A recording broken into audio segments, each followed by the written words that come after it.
Hello everyone. हामी चाहिँ class 12 फिजिक्सको electromagnetic इन्डक्सनको बारे स्टडी गरिरहेका छौँ र आज हामीले energy stored in an inductor कति हुन्छ भन्ने कुरा स्टडी गर्न गइरहेका छौँ है। सो कुनै पनि इन्डक्टरमा त्यहाँनिर चार्ज आइपुग्छ हैन। चार्ज आइपुगिसकेपछि सपोज सुरुमा जिरो नै हुन्छ चार्ज, केही पनि हामीले चार्ज लिएको छैनौँ भने इनिसियली त जिरो नै हुन्छ र अब जिरो रेजिस्टेन्स पनि हुन्छ इन्डक्टरको। सपोज जिरो रेजिस्टेन्स हुने हो भने हामीले सायद हाम्रो एसी सर्किटमा के पढाएको थियौँ भन्दाखेरि वाटलेस करेन्ट हुन्छ, इन्डक्टरले दिने एउटा वाटलेस करेन्ट हुन्छ भनेको केही पनि इनर्जी यसले बाहिर फ्याँक्दैन, हिटको रूपमा बाहिर फ्याँक्दैन हैन, यदि प्योर इन्डक्टर हो भने चाहिँ। तर जेनरली हामीले युज गर्ने इन्डक्टरमा केही न केही डिफेक्ट त भइहाल्छ, रियल वर्ल्ड सिनारियो र अब त्यो थ्योरिटिकल ब्याकग्राउन्डमा नमिले पनि जस कुनै पनि इन्डक्टरले एकदमै थोरै एमाउन्टमा मात्रै हिट इनर्जी अथवा केही फर्मको इनर्जी बाहिर दिन्छ भन्ने कुरा बुझ्न सकिन्छ है। सपोज कुनै पनि इन्डक्टरमा सुरुमा मैले टी इज इक्वल्स टु जिरोमा के सपोज गरेँ, आई पनि जिरो छ अरे, ठिक छ। कुनै पनि इन्डक्टरमा करेन्ट जिरो छ at T is equals to zero भने चाहिँ त्यहाँनिर केही पनि करेन्ट छैन हैन। सपोज अब let I be the current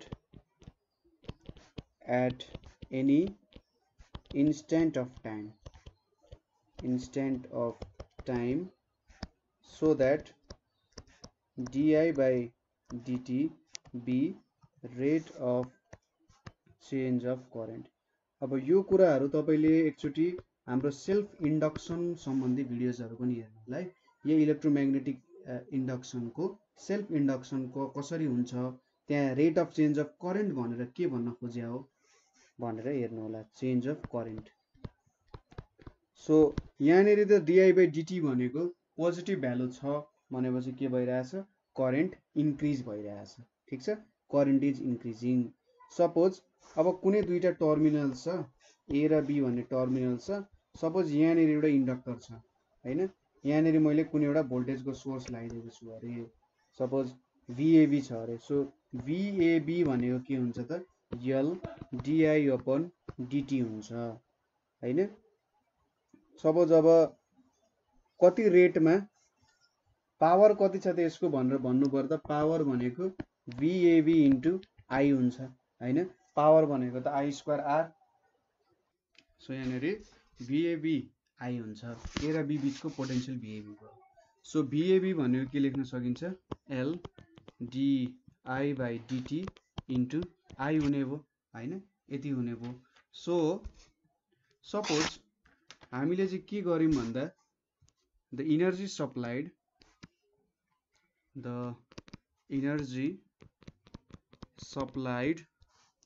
to inductor, ठिक छ, energy supplied to inductor in a small time is के हुन्छ त हाम्रो डियु भनेर सपोज गर्यौं भने डियु भनेको पावर इन्टु डिटी हुन्छ, किनभने पावर भनेको के हो, इनर्जी बाई टाइम हो। सो यो फर्मुला लेख्न सकिन्छ। सो यहाँनिर L di by dt into I into dt हुने भयो।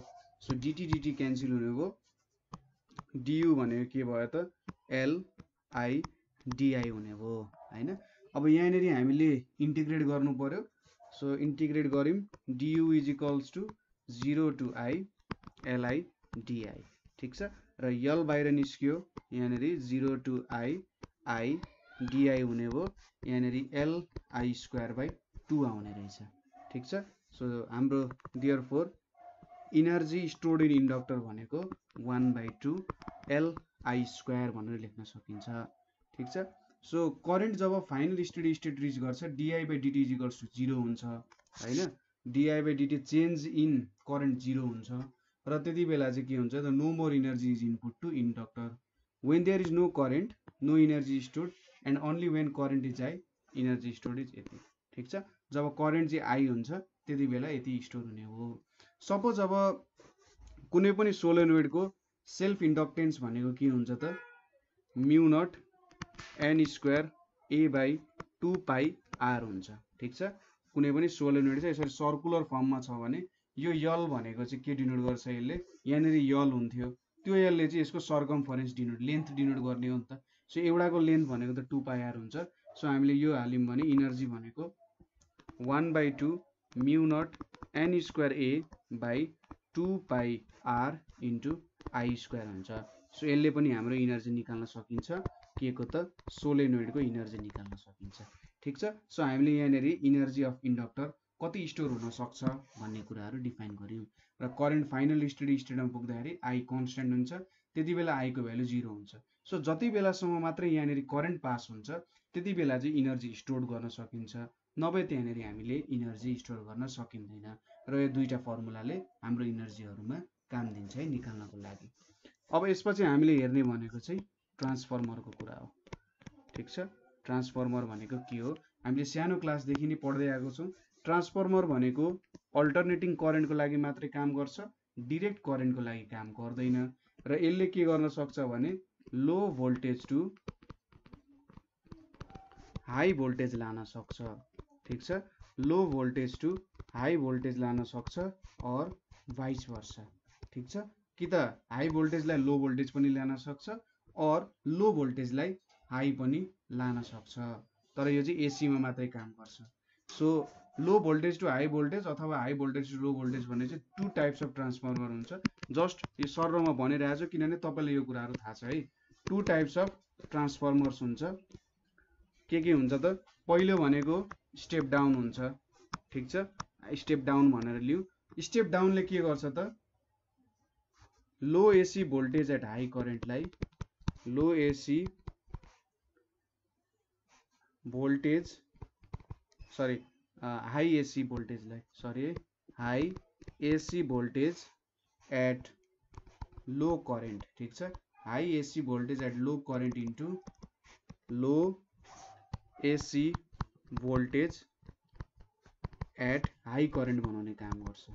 ठिक छ। अब यो कुराहरू तपाईँले बुझ्नुहुन्छ। हामीले जेनरली के पढ्थ्यौँ भने हाई एसी भोल्टेजलाई लो एसी भोल्टेजमा स्टेप डाउनले लान्छ, तर यहाँनिर के भन्यो high AC voltage at low करेन्टलाई low AC voltage at high करेन्टमा लाने रहेछ। सो यो टर्मको कुरा पनि हामीले अलि पछि चाहिँ यहाँनिर पढ्दै गए चाहिँ बुझ्छौँ। ठिक छ। यो टर्महरूको बारेमा एक्सप्लेन गर्दै जान्छ, तपाईँहरूलाई नआत्तिनु होला। सो अर्को छ step up transformer. Step up ट्रान्सफर्मरले low AC voltage at high करेन्टलाई ठिक छ low AC voltage at high करेन्टलाई into high AC voltage at low करेन्टमा कन्भर्ट गर्छ। ठिक छ। Low AC voltage at high current into high AC voltage at low करेन्टमा कन्भर्ट गर्छ। सो अब यसको कुरा गर्नु पर्दाखेरि स्टेप अप ट्रान्सफर्मरमा के हुन्छ, अब यो भनेको हाम्रो म्युचुअल इन्डक्सनको प्रिन्सिपलमा बेस्ड हुन्छ। ठिक छ। सो यो थोरै कुरा हेरौँ। यसको प्रिन्सिपल कसरी काम गर्छ भन्दा ट्रान्सफर्मरको प्रिन्सिपल भनेको के हो भन्दा बेस्ड अन म्युचुअल इन्डक्सन। ठिक छ। यो भनेको चाहिँ म्युचुअल इन्डक्सनको प्रिन्सिपलमा बेस्ड छ। म्युचुअल इन्डक्सनको कुरा बुझ्नु भएको छैन भने तपाईहरुले हाम्रो म्युचुअल इन्डक्सन सम्बन्धी बेस्ट भिडियो हेर्नु होला, त्यहाँबाट तपाईहरुले बुझिहाल्नुहुन्छ। So based on mutual induction that is when magnetic flux when magnetic flux linked with a coil is changed linked with a coil is changed के हुन्छ त EMF is induced in nearby coil। ठीक छ। के हुँदो रहेछ magnetic flux एउटा कोइलमा change हुँदा त्यो कोइलले अर्कोमा पनि म्याग्नेटिक फ्लक्सको लिंक गराउँछ, त्यहाँ पनि म्याग्नेटिक फ्लक्स चेन्ज हुन्छ र एउटा EMF इन्ड्युस हुन्छ। यो चाहिँ यसको प्रिन्सिपल भयो। अब कन्स्ट्रक्सन हेरौं र कन्स्ट्रक्सन पछि हामी यो प्रिन्सिपलले कसरी कन्स्ट्रक्सन अनुसार काम गर्दो रहेछ भन्ने कुरा हेर्छौं। सो जेनरली एउटा ट्रान्सफर्मरमा के हुन्छ भने सपोज एउटा कोर हुन्छ। ठीक छ। ट्रान्सफर्मरमा एउटा कोर हुन्छ। सो मैले यसरी दुईटा स्क्वायर बक्सहरु देखाए, 3D मा देखाउन सकिएन। सो यसलाई बुझ्न सकिन्छ कि यो हाम्रो सपोज ट्रान्सफर्मरको कोर हो। यो कोरमा चाहिँ के हुन्छ त प्राइमरी र सेकेन्डरी वाइन्डिङ्सहरु हुन्छ। सपोज यहाँनेरि मैले के गरे त यसरी मैले वाइन्डिङ्सहरु बनाएँ। ठीक छ, यहाँनेरि मैले के गरेँ, यसरी वाइन्डिङ्सहरु बनाएँ र जुन वाइन्डिङमा चाहिँ हामीले सोर्स प्रोभाइड गर्छौं, ठीक छ, अथवा एसी भोल्टेज प्रोभाइड गर्छौं, त्यो भनेको हाम्रो प्राइमरी वाइन्डिङ्स हुन्छ। ठीक छ, यो वाइन्डिङ्सहरुलाई प्राइमरी वाइन्डिङ्स भन्छ। जुन वाइन्डिङ हामीले गरेका छौं यो भनेको प्राइमरी वाइन्डिङ्स हो, यो भनेको हाम्रो प्राइमरी भोल्टेज भयो। ठीक छ, र अर्को भनेको हाम्रो सेकेन्डरीमा के हुन्छ भन्दा यहाँनेरि सेकेन्डरी कोइलहरु हुन्छ। ठीक छ, यहाँनेरि सेकेन्डरी कोइलहरु चाहिँ यसरी वाउन्ड गरिएको हुन्छ। सो यो सेकेन्डरीले चाहिँ के गर्ने हो, यहाँको फ्लक्स रिसिभ गर्ने हो र यहाँनेरि के हुन्छ त भोल्टेज डेभलप हुन्छ। सपोज यो एउटा लोड भयो, यो बत्ती पनि हुन सक्छ, जे पनि हुन सक्छ। सो यहाँनेरि एउटा सेकेन्डरी भोल्टेज ES डेभलप हुन्छ र यो भनेको चाहिँ हाम्रो के हो त सेकेन्डरी वाइन्डिङ हो। ठीक छ, यो भनेको सेकेन्डरी वाइन्डिङ्सहरु भन्छ यसलाई। यो कुरा बुझ्यौं होला, primary winding, secondary winding, primary voltage र सेकेन्डरी भोल्टेजहरुको कुरा हुँदो रहेछ। सो यो जुन कोर छ, ठीक छ, यो कोर हामीले जुन बनाएको छौं, जहाँनेरि वाइन्डिङ गराएको छौं, त्यो चाहिँ सफ्ट आइरन कोर हुन्छ। ठीक छ, सफ्ट आइरन कोरको फाइदा के हुन्छ भन्दा यो चाहिँ छिट्टै म्याग्नेटाइज पनि गर्न सकिन्छ, छिट्टै डिम्याग्नेटाइज पनि गर्न सकिन्छ। यसको कुराहरु तपाईले म्याग्नेटिक हिस्टेरिसिस लुप पढ्दाखेरि एकदम मजाले बुझ्नुहुन्छ है। सो म्याग्नेटिक हिस्टेरिसिस लुपको बारे बुझ्नु होला, ताकि सफ्ट आइरन कोरको प्रपर्टी के छ हैन, रिटेन्टिभिटी कति छ, कोएर्सिभिटी कति छ भन्ने कुराहरु चाहिँ मजाले बुझेपछि यो कुराहरु पनि बुझ्नु हुन्छ। ठीक छ, प्राइमरी वाइन्डिङ, सेकेन्डरी वाइन्डिङ्सहरुको बारे बुझ्नु भयो। यो चाहिँ कोरहरु ल्यामिनेटेड गरेको हुन्छ, तर एकछिन पछि हामीले यसको बारे पनि बुझिहाल्छौं। सो अब यसको थ्योरी डिस्कस गरौँ, कसरी काम गर्दो रहेछ भन्ने कुरा। सो यसको थ्योरीमा के भन्नु पर्यो भन्दाखेरि सपोज मैले यो प्राइमरी वाइन्डिङमा के गरे, एसी सोर्स प्रोभाइड गरे। ठीक छ, एसी सोर्स प्रोभाइड गर्नुको मतलब के हो त, यहाँनेरि चार्जहरु त चेन्ज भइरहेको हुन्छ भन्नाले चार्जको डिरेक्सन चेन्ज भइरहेको हुन्छ नि। सुरुमा यो डिरेक्सनमा भयो, त्यसपछि एकछिन पछि यो डिरेक्सनमा होला। ठीक छ, यो डिरेक्सनहरु कुनै बेला यो डिरेक्सनमा हुन्छ, कुनै बेला यो डिरेक्सनमा हुन्छ। यसरी कुनै पनि वायरमा चार्ज फ्लो भइसकेपछि यहाँनेरि के हुन्छ त, यो चार्जहरु वायर अथवा कन्डक्टरमा फ्लो हुनुको मतलब यहाँनेरि एउटा म्याग्नेटिक फिल्ड जेनेरेट हुनु हो। कुनै पनि कन्डक्टरमा चार्ज फ्लो भइरहेको छ भने त्यसले म्याग्नेटिक फिल्ड जेनेरेट गर्छ र त्यो म्याग्नेटिक फिल्डले चाहिँ यहाँनेरि एउटा फ्लक्स लिङ्क गराउँछ। हाम्रो प्राइमरी कोइलमा के गराउँछ, यसरी फ्लक्सहरु जेनेरेट गराउँछ। ठीक छ, यहाँनेरि फ्लक्स जेनेरेट गराइसकेपछि के हुन्छ, थ्योरी बुझिहाल्नुहुन्छ, तपाईले लेख्नु होला यो कुरा है, म तपाईलाई मेन कन्सेप्ट भनिरहेको छु। सो यसरी फ्लक्स जेनेरेट गरेपछि यहाँनेरि EMF इन्ड्युस हुन्छ। यो EMF ले फेरि के गर्छ त, EMF यो वायरमा बग्छ हैन, यहाँको जुन हाम्रो वायर छ प्राइमरी वायरमा EMF बग्छ। EMF बगेपछि यसले पनि के गराउँछ त फ्लक्स चेन्ज गराउँछ, फ्लक्स लिङ्क गराउँछ, यहाँपट्टि यसरी फ्लक्स लिङ्क गराउँछ। ठीक छ, यहाँबाट यता फ्लक्स लिङ्क गराउँछ। अब यो हाम्रो जुन एसी छ, एसी को त डिरेक्सन चेन्ज भइरहेको छ नि। सो हरेक टाइम के हुने रहेछ त, यहाँनेरि डिरेक्सन चेन्ज हुने रहेछ करेन्टको। सो यहाँनेरि हामीले कन्टिन्युअसली के गराउन सक्ने रहेछौं, फ्लक्स चेन्ज गराउन सक्ने रहेछौं। ठीक छ, के हुने रहेछ, कन्टिन्युअसली यहाँनेरि फ्लक्स चेन्ज गराउन सकिन्छ। यदि मैले एसी को साटो डीसी युज गरे भए यो त एउटै डिरेक्सनमा फ्लो हुन्थ्यो, यहाँनेरि फ्लक्स लिङ्क त हुन्थ्यो, तर कन्टिन्युअसली मैले के गर्न सक्दिन थिए, फ्लक्सलाई चेन्ज गराउन सक्दिन थिए। यदि मैले कन्टिन्युअसली फ्लक्सलाई चेन्ज गराउन सकिन प्राइमरीमा भने सेकेन्डरीमा फ्लक्स चेन्ज हुने कुरै भएन र त्यहाँनेरि चाहिँ EMF जेनेरेट हुने कुरा भएन। तर जब मैले एसी करेन्ट अथवा एसी सोर्स युज गर्छु, एसी सोर्स युज गरिसकेपछि के हुन्छ, यहाँनेरि सबैतिर के हुन्छ, एकचोटि यो डिरेक्सनमा यसरी लिङ्क होला, अर्कोचोटि के हुन्छ, यसरी यो डिरेक्सनमा यसरी लिङ्क होला हैन, अर्को कलर देखाएर ठिक होला ल, अर्को बेला यसरी लिङ्क होला, अर्को बेला यहाँनेरि यसरी यो डिरेक्सनबाट आउला यसरी हैन। सो डिरेक्सन फ्लक्सको चेन्ज भइरहेछ भने चाहिँ म्याग्नेटिक फ्लक्स चेन्ज भइरहेछ। यहाँनेरि म्याग्नेटिक फ्लक्स चेन्ज भएपछि त यतापट्टि आउने फ्लक्स जुन छ, यहाँबाट आउने फ्लक्स जुन छ, यो पनि कन्टिन्युअसली चेन्ज नै हुन्छ हैन। सो यो भएर के हुने रहेछ, यहाँनेरि सेकेन्डरी कोइलमा कन्टिन्युअसली के हुन्छ त, EMF इन्ड्युस भइरहेको हुन्छ। ठीक छ, बुझ्नुभयो। मैले अब यसलाई अलिकति वर्ड्सको फर्ममा लेख्ने हो भने के लेख्न सकिन्छ, मैले चाहिँ EP के दिए त, EP भन्ने भोल्टेज दिए, भोल्टेज गिवन टु प्राइमरी कोइल भयो। ठीक छ, भोल्टेज गिवन टु प्राइमरी कोइल भयो। अब यसले के गर्छ त र भोल्टेज गिभन टु प्राइमरी कोइल, यसले चाहिँ अल्टरनेटिङ म्याग्नेटिक फिल्ड जेनेरेट गर्छ। अल्टरनेटिङ म्याग्नेटिक फिल्ड भनेको यहाँनिर म्याग्नेटिक फिल्ड चाहिँ चेन्ज भएको भई गर्छ, म्याग्नेटिक फिल्डको डिरेक्सन चाहिँ चेन्ज भइरहेको हुन्छ।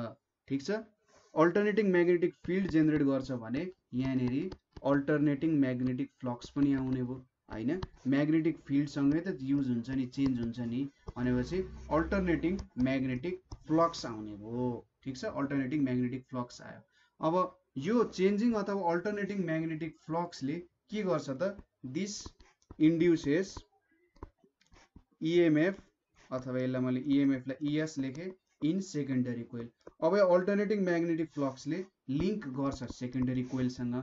सेकेन्डरी कोइलसँग लिङ्क गरेपछि सेकेन्डरी कोइलमा फ्लक्स चेन्ज हुन्छ र त्यो फ्लक्स चेन्ज भएपछि फ्याराडेको नियम अनुसार त्यहाँनिर इन्ड्युस्ड इएमएफ इन्ड्युस हुन्छ। ठिक छ, यति कुरा बुझ्यौँ हामीले। सपोज अब के सपोज गरौँ भने एनपी भनेको टर्न्स इन प्राइमरी कोइल। ठिक छ, टर्न्स इन प्राइमरी कोइल भनेको एनपी भयो। त्यसै गरी एनएस भनेको के भयो त, टर्न्स इन सेकेन्डरी कोइल। ठिक छ, यो भनेको हाम्रो टर्न्स इन सेकेन्डरी कोइल भयो। र यहाँनिर आइरन कोरको जुन काम छ, मैले आइरन कोर भनिरहेको थिएँ, ल सबै कुरा बुझ्नु पर्यो, मैले सबैलाई मेटाएँ। यो आइरन कोर जुन छ अलिकति सबै नै मेटिएछ है। ठिक छ, ल केही फरक पर्दैन, आखिर तपाईँले कुरा बुझिहाल्नुभयो। यहाँनिर जुन आइरन कोरको कुरा आइरहेको थियो, यो आइरन कोरको काम के रहेछ त भन्दा, आइरन कोरको काम भनेको चाहिँ capable of coupling the whole of magnetic flux produced हैन, मजाले कपल गर्न सक्छ, यहाँ र यहाँको फ्लक्सलाई चाहिँ आनन्दले कपल गर्न सक्छ, एकअर्कासँग जोडाउन सक्छ भनेको। ठिक छ, र यहाँनिर एनपी र एनएस भयो। सो इपी भनेको EMF induced in primary coil भनेको minus NP D phi by DT हुन्छ। ठिक छ, त्यसै गरी सेकेन्डरी कोइलमा इन्ड्युस्ड हुने इएमएफ भनेको minus NS D phi by DT नै हुन्छ। ठिक छ, यति हुने हो। सो फाइ भनेको चाहिँ हाम्रो के हो त, magnetic flux produce by the turns of the primary coil with the secondary coil हो हैन, यो कुरा भयो। फाइ त आखिर एउटै हुन्छ, म्याग्नेटिक फ्लक्स, त्यहाँनिर फाइ म्याग्नेटिक फ्लक्स प्रोड्युस हुन्छ, यहाँनिर पनि फाइ म्याग्नेटिक फ्लक्सले नै के गर्ने हो त, इएस जेनेरेट गर्ने हो। सो अब दुईटालाई हामीले डिभाइड गऱ्यौँ भने इपी बाई इएस भनेको चाहिँ के हुन्छ, एनपी बाई एनएस हुन्छ।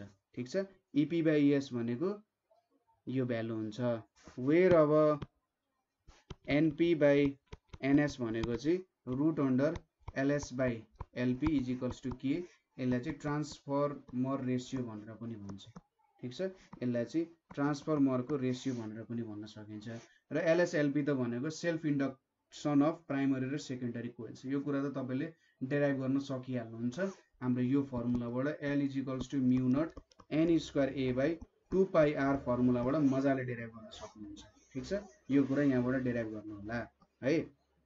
सो हामीले के लेख्न सक्यौँ, इएस बाई इपी भनेको के हुने रहेछ, NS by NP is equals to के भनेर लेख्न सकिने रहेछ। सो यदि स्टेप डाउन ट्रान्सफर्मरको लागि सपोज के लेस देन 1 हुनुको मतलब के हो, एनएस लेस देन एनपी हुनु हो, त्यसै गरी इएस लेस देन इपी हुनु हो नि त। सो प्राइमरीमा भोल्टेज भन्दा सेकेन्डरीमा के हुने रहेछ, भोल्टेज कम हुने रहेछ। सो यसले के लेस देन 1 भयो भने स्टेप डाउन ट्रान्सफर्मर दिने रहेछ। ठिक छ, सो के लेस देन 1 हुनुको मतलब एनएस लेस देन एनपी हुनु हो र इएस लेस देन इपी हुनु हो। सो सेकेन्डरी भोल्टेज कम हुने रहेछ प्राइमरी भन्दा र यसले स्टेप डाउन दिने रहेछ। त्यसै गरी के ग्रेटर देन 1 भयो भने यो भनेको स्टेप अप हुन्छ, किन भन्दा एनएस ग्रेटर देन एनपी हुन्छ, सेकेन्डरीमा वाइन्डिङ्स प्राइमरी भन्दा ज्यादा हुन्छ र सेकेन्डरीमा भोल्टेज जेनेरेसन चाहिँ प्राइमरीको भोल्टेज भन्दा धेरै हुन्छ। ठिक छ, यो स्टेप अप ट्रान्सफर्मर भयो। र अघि हामीले एउटा डिफिनेसन लेखेका थियौँ, के डिफिनेसन लेखेका थियौँ भन्दाखेरि स्टेप अप ट्रान्सफर्मरमा के हुन्छ त, low AC voltage at high current into high AC voltage at low current बनाउँछ भनेर लेखेका थियौँ नि। सो कुनै पनि आइडियल ट्रान्सफर्मर छ, ठिक छ, आइडियल ट्रान्सफर्मरमा के हुन्छ भने, आइडियल ट्रान्सफर्मरमा यहाँनिर यदि केही पनि इनर्जी नो इनर्जी लस केही पनि इनर्जी लस भएन भने के हुन्छ भने output power is equals to input power हुन्छ। ठीक छ, आउटपुट पावरको भ्यालु र इनपुट पावरको भ्यालु इक्वल हुन्छ। अब आउटपुट पावर भनेको secondary voltage into secondary current हुन्छ र प्राइमरी इनपुट पावर भनेको primary voltage into primary current हुन्छ। सपोज मैले स्टेप डाउनको केस सम्झिएँ भने स्टेप डाउनमा के हुन्छ, ES लेस देन EP हुन्छ। सो यहाँनिर के हुनु पर्यो, IS ग्रेटर देन IP हुनु पर्यो नि, ठ्याक्कै यो भ्यालु ब्यालेन्स हुनको लागि। ठीक छ, सो स्टेप डाउनमा के हुन्छ, हाई भोल्टेजलाई लो भोल्टेजमा लगिन्छ तर लो करेन्टलाई चाहिँ हाई करेन्टमा लगिन्छ। त्यसै गरी स्टेप अपमा के हुन्छ, ES ग्रेटर देन EP हुन्छ र यहाँनिर के हुन्छ, लो करेन्टलाई चाहिँ सरी हाई करेन्टलाई लो करेन्टमा लगिन्छ। ठीक छ, उल्टो लेखेँ के हो, IP ग्रेटर देन IS हुन्छ हैन, ठ्याक्कै ब्यालेन्सिङ गर्नु पर्यो नि त। सो यो भएर चाहिँ के हुन्छ त, हामीले त्यो भ्यालु लेख्या हो। सो यहाँबाट के पनि देखियो, ES बाई EP भनेको के हुने रहेछ, IP बाई IS हुने रहेछ। ठीक छ, अनि हाम्रो अर्को भ्यालु यहाँनिर के थियो त, NS बाई NP भनेर पनि थियो। सो हामीले के देख्यौँ त, इन जेनरल E भनेको चाहिँ इन्भर्सली प्रोपोर्सनल टु करेन्ट हुने रहेछ भन्ने कुराहरू हामीले देख्न सक्यौँ यहाँबाट। ठीक छ, यो कुराहरू देख्यौँ। सो सेम पावर ट्रान्सफरको लागि voltage increases with decrease in current and vice versa भन्ने कुरा देख्यौँ। So whatever is gained in voltage ratio is lost in current ratio भनेर देख्न सकिन्छ। ठीक छ, ताकि एकअर्कालाई ब्यालेन्स गरोस्। अब इफिसियन्सीको कुरा आउन सक्छ। इफिसियन्सी भनेको के हुन्छ, output power by input power भनेर आउन सक्छ। ठीक छ, output power by input power. Output power भनेको ES IS, इनपुट पावर भनेको IP EP भनेर आयो। ठीक छ, आइडियल ट्रान्सफर्मरको लागि त यो भ्यालु अभियसली 1 नै हुन्छ, किनभने हामीले भर्खरै यही रिलेसन लेख्यौँ यहाँनिर। तर अब हाम्रो जेनरली धेरैवटा लसेसहरू हुन सक्छ। ठीक छ, आइडियल ट्रान्सफर्मरको त कुरा भयो, तर जेनरली के हुन्छ त, हाम्रो ट्रान्सफर्मर लसलेस हुन सक्दैन हैन। सो जेनरली यहाँनिर ट्रान्सफर्मरमा धेरैवटा इनर्जी लसहरू हुन सक्छ। So energy losses in transformer के हुन सक्छ त, हामीले जुन रियलिस्टिक ट्रान्सफर्मर युज गर्छौँ त्यसमा इनर्जी लसेसहरू कुन कुन ठाउँमा हुँदो रहेछ त्यो कुरा हेरौँ। Energy losses in transformer. So energy losses in transformer के हुन्छ, पहिलो कुरा भनेको कप्पर लस। कप्पर लसले के गराउँदो रहेछ, इनर्जी लस गराउँदो रहेछ। ठीक छ, सो के हुन्छ भने हाम्रो यो कप्पर जुन छ, कप्पर आफैमा एउटा कन्डक्टर त हो, तर यसमा के हुन्छ, के अमाउन्ट अफ रेजिस्टेन्स प्रेजेन्ट हुन्छ र ट्रान्सफर्मरमा धेरैवटा वाइन्डिङ बनाइन्छ। धेरैवटा वाइन्डिङ बनाइसकेपछि धेरै अमाउन्ट अफ कप्पर प्रेजेन्ट भयो।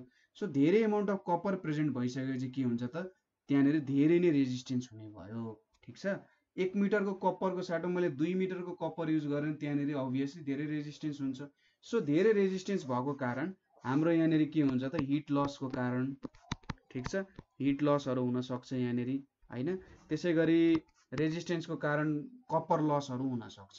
ठीक छ, I²R फर्मुलाद्वारा हामीले भेट्न सकिन्छ नि कति पावर लस हुन्छ भनेर। सो यति पावर लस हुँदो रहेछ र यो पावर चाहिँ के हुन्छ त, हिटको रूपमा लस हुन्छ।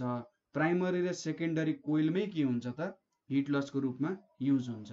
ठीक छ, सो यसलाई हटाउने तरिका भनेको चाहिँ थिक वायरहरू युज गर्यो भने, थिक वायरहरू युज गर्यो भने रेजिस्टेन्स घट्छ। R इज इक्वल्स टु के हो त, रेजिस्टेन्स भनेको रो L बाई A हो नि त। सो A को भ्यालु मैले बढाएँ भने रेजिस्टेन्स घट्छ नि। सो मैले थिक वायर युज गरेँ भने चाहिँ के हुन्छ, कप्पर लस कम हुन्छ। थिन वायर युज गरेँ भने कप्पर लस बेसी हुन्छ। ठीक छ, सो कप्पर लसले के हुने रहेछ, कप्परको रेजिस्टेन्स हुन्छ र त्यो रेजिस्टेन्सको कारण चाहिँ हिटको रूपमा के हुन्छ त, हाम्रो त्यहाँनिरबाट पावर लस हुन्छ र यो फर्मुला I²R ले चाहिँ कति पावर लस भयो पर सेकेन्ड त्यो भ्यालु दिन्छ। नेक्स्ट भनेको हाम्रो के छ, फ्लक्स लस भनेर छ। ठीक छ, फ्लक्स लस भनेको चाहिँ के हो त, एक्चुअल ट्रान्सफर्मरमा के हुन्छ, कप्लिङ बिट्विन प्राइमरी र secondary coil is not perfect. ठीक छ, दुईजना चाहिँ सबसे राम्रो जोडी भनेर हामी आइडियल ट्रान्सफर्मरमा भन्छौँ, तर रियलमा के हुन्छ त, दुईजना चाहिँ सबसे राम्रो जोडी हुँदैन हैन। त्यहाँनिर के हुन्छ, के भन्न खोजे त भन्दाखेरि जति म्याग्नेटिक फ्लक्स हाम्रो प्राइमरी कोइलले प्रोड्युस गर्छ नि, प्राइमरी कोइलले प्रोड्युस गर्ने त्यति नै चाहिँ के हुँदैन त, म्याग्नेटिक फ्लक्स चाहिँ सेकेन्डरी कोइलमा जाँदैन। ठीक छ, जति प्राइमरी कोइलले बनाएको फ्लक्स छ त्यति नै फ्लक्स चाहिँ सेकेन्डरी कोइलमा जाँदैन। सो आइडियल ट्रान्सफर्मरमा त हामीले के भनेको थियौँ, जति म्याग्नेटिक फ्लक्स प्राइमरी कोइलले बनाउँछ त्यति फ्लक्स चाहिँ सेकेन्डरी कोइलमा जान्छ भनेको थियौँ। तर आइडियल ट्रान्सफर्मर भन्दा हाम्रो एक्चुअल ट्रान्सफर्मरको बारे कुरा गर्दा जति फ्लक्स हामीले प्राइमरी कोइलमा बनाउँछौँ त्यति फ्लक्स चाहिँ सेकेन्डरी कोइलमा आउँदैन। ठिक छ, र यो भनेको के हुन्छ त फ्लक्स लस भनेर भनिन्छ। सो केही amount of electrical energy waste भयो नि त, जति एमाउन्ट अफ इनपुट दिउँ त्यति एमाउन्ट अफ आउटपुट आएन भने केही एमाउन्ट अफ इलेक्ट्रिकल इनर्जी चाहिँ लस हुन्छ। सो फ्लक्स लस भनेको जति म्याग्नेटिक फ्लक्स प्राइमरी कोइलले क्रिएट गर्यो त्यो सबै फ्लक्स चाहिँ सेकेन्डरी कोइलमा पुग्दैन, जसको कारण केही इलेक्ट्रिकल इनर्जी जुन हामीले प्राइमरी कोइलमा दिएको थियौँ त्यो चाहिँ सेकेन्डरी कोइलमा पुग्न सकेन। ठिक छ, यो भयो। थर्ड भनेको हाम्रो के छ, आइरन लसेसहरू भनेर छ। र आइरन लसेसमा eddy current loss, hysteresis loss भनेर छ। सो पहिलो भनेको एडी करेन्ट लसेस भनेर छ। सो हाम्रो जुन सपोज यो हाम्रो आइरन कोर भयो होइन, यहाँनिर मैले ल यसरी आइरन कोर बनाएँ, यो मेरो आइरन कोर भयो, मेटेर अलिकति राम्रै आइरन कोर बनाऊ न, ल यो मेरो आइरन कोर भयो अरे होइन। अब यो आइरन कोरमा के हुन्छ त भन्दा सपोज यो मेरो प्राइमरी कोइलहरू भयो अरे, ल यसरी मैले यहाँनिर मैले यसरी प्राइमरी कोइलहरू बनाएँ, ल यसरी मैले प्राइमरी कोइलहरू बनाएँ अरे। ठिक छ, सो यहाँबाट मैले यसरी प्राइमरी कोइल बनाएँ, यहाँनिर म के दिन्छु त एउटा सोर्स छ, यहाँनिर मैले इलेक्ट्रिसिटी दिएँ। सो जब when a changing magnetic flux linked with the iron core of transformer, suppose यहाँनिर के हुन्छ त एउटा म्याग्नेटिक फ्लक्स प्रोड्युस हुन्छ यो एसी करेन्टको कारण। यो प्राइमरी कोइलमा के हुन्छ त, प्राइमरी कोइलमा चाहिँ हाम्रो म्याग्नेटिक फ्लक्स आउँछ, म्याग्नेटिक फ्लक्स लिङ्क हुन्छ र आइरन कोरमा एडी करेन्टहरू सेटअप हुन्छ। सो यो एडी करेन्टले के गर्छ, हामी एकैछिनमा एडी करेन्टको बारे अलिकति हेर्छौँ। सो अहिले यहाँनिर के बुझौँ भने एडी करेन्ट भनेको चाहिँ के हुन्छ, यो म्याग्नेटिक फ्लक्स जहाँ लिङ्क हुन्छ नि, अब यहाँ लिङ्क भइसकेपछि के हुन्छ त यहाँनिर पनि चार्जेसहरू प्रोड्युस हुन्छ, इएमएफ सेटअप हुन्छ। यहाँनिर इएमएफ सेटअप भइसकेपछि के हुन्छ, यहाँनिर पनि अब यो कोरमा पनि, कोर पनि त सफ्ट आइरन कोर हो भनेपछि यो पनि एउटा कन्डक्टर जस्तो हो। सो यहाँनिर पनि के हुन्छ, करेन्ट बग्न थाल्छ। ठिक छ, यो आइरन कोरमा पनि आफै करेन्ट बग्न थाल्छ र यो करेन्ट जुन छ त्यो करेन्ट चाहिँ हिट लसको रूपमा बाहिर निस्किन्छ। यसलाई चाहिँ एडी करेन्ट लसेस भनेर भन्छ। ठिक छ, सो यो आइरन कोर हुन्छ, आइरन कोरमै फेरि करेन्ट बग्न थाल्छ र यो करेन्ट चाहिँ के हुन्छ त हिटको रूपमा बाहिर निस्किन्छ र यसले चाहिँ के गरिदिन्छ, अलिकति इफिसियन्सी घटाइदिन्छ। यहाँनिर हामीले ल्यामिनेटेड कोर भनेको पाता पाता कोरको पाता पाता युज गऱ्यौँ भने के हुन्छ त यसले यो लसेसहरू चाहिँ घटाउन सक्छ। पाता पाता युज नगरी हामीले त्यत्तिकै युज गऱ्यौँ, डल्लो युज गऱ्यौँ भने यसले धेरै लस गराउँछ। तर यसरी पाताहरू युज गर्दै गयौँ भने चाहिँ एडी करेन्ट लस कम हुन्छ। अर्को भनेको के हो त, hysteresis loss, HYSTERESIS, hysteresis losses भनेर भन्छ। सो हिस्टेरिसिस लसेस भनेको चाहिँ के हो, जब हामीले एसी करेन्टलाई प्राइमरी कोइलमा पठाउँछौँ। ठिक छ, हाम्रो ट्रान्सफर्मरको कोर जुन छ, सफ्ट आइरन कोर जुन छ त्यो चाहिँ म्याग्नेटाइज र डिम्याग्नेटाइज हुन्छ। ठिक छ, एउटा कम्प्लिट साइकलमा के हुन्छ त एकचोटि म्याग्नेटाइज हुन्छ, अर्कोचोटि डिम्याग्नेटाइज हुन्छ होइन। सो यो म्याग्नेटाइज र डिम्याग्नेटाइज गर्दाखेरि के हुन्छ, some amount of energy loss हुन्छ। हामीले हिस्टेरिसिस लुप भनेर पढ्छौँ होइन। सो हिस्टेरिसिस लुपमा यसको बारे अझै मजाले तपाईँले बुझ्नुहुन्छ। के बुझ्नुहोस् भन्दा अहिले चाहिँ सपोज म्याग्नेटाइज गर्दा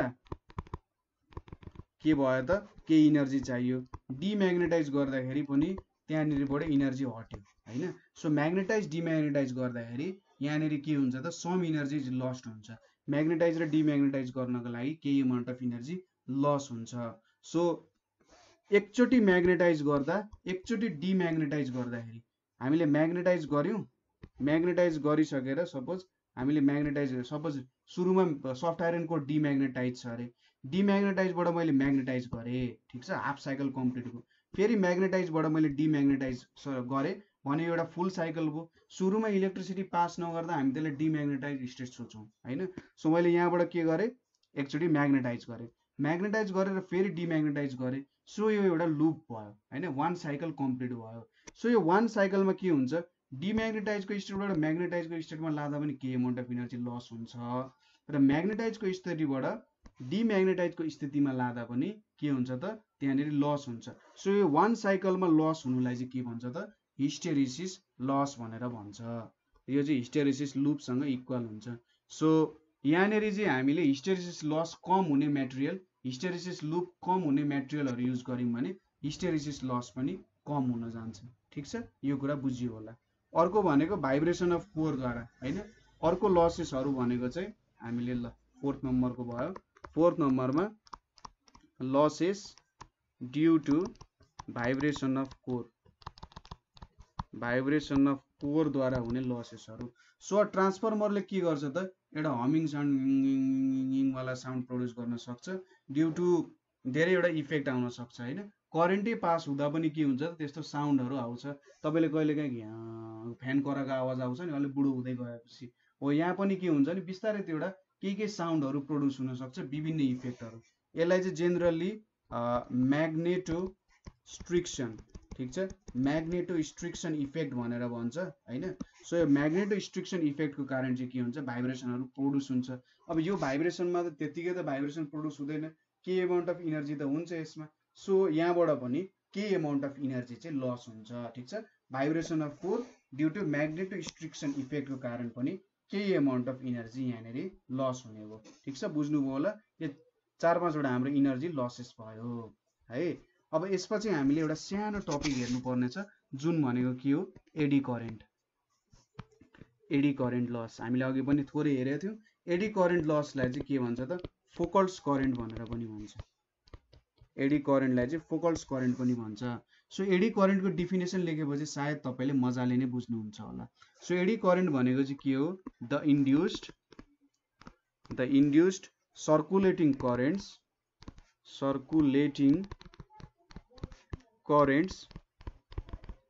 produced in metal itself due to change of magnetic flux,